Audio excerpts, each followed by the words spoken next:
people have become the clients of a vast global poverty industry.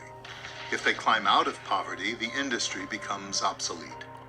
So a question we need to ask ourselves is this: who benefits the most from the way things are currently set up? The people we are trying to help, or the people who work in the poverty industry?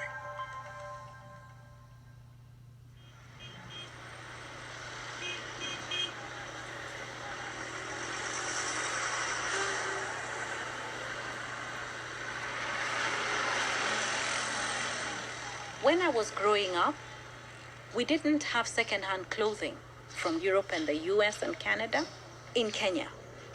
My mother took me to a store and she bought me a beautiful t-shirt that said made in Kenya, Kenya cotton. Today, I would struggle to find a t-shirt like that for my daughter.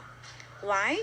Because the influx of second-hand clothing that makes its way here from Europe and the US and Canada has negatively impacted on our textile industry in Kenya.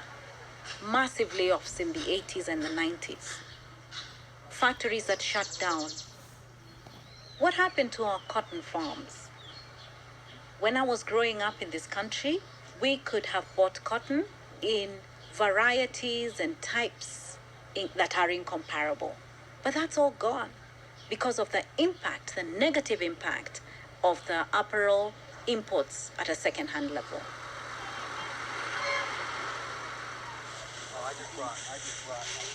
Growing up, the model that I saw was this model that we would have a shoe drive at church, and we'd all give our excess shoes and then our shoes. We never knew what happened, but we knew that we were responding to this desire that we had to help the poor, the vulnerable. What I experienced living overseas, especially in Rwanda, was the end of the story. The collection in some ways is the easy part. The distribution is where there are a lot of complications.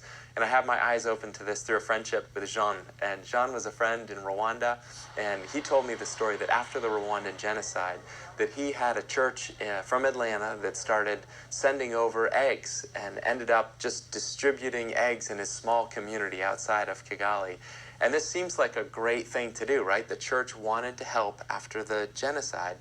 But Jono, a few years before, had started a small egg business himself. He put this investment in all the materials that he needed to start this egg business.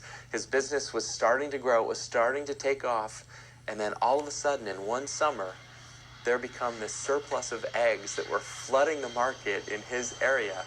And so this desire that the church had to really take care of a need, it did take care of a need, but the problem is that it put Jono out of business. He ended up selling his hens, and then the next year the church decided to focus its attention to somewhere else in the world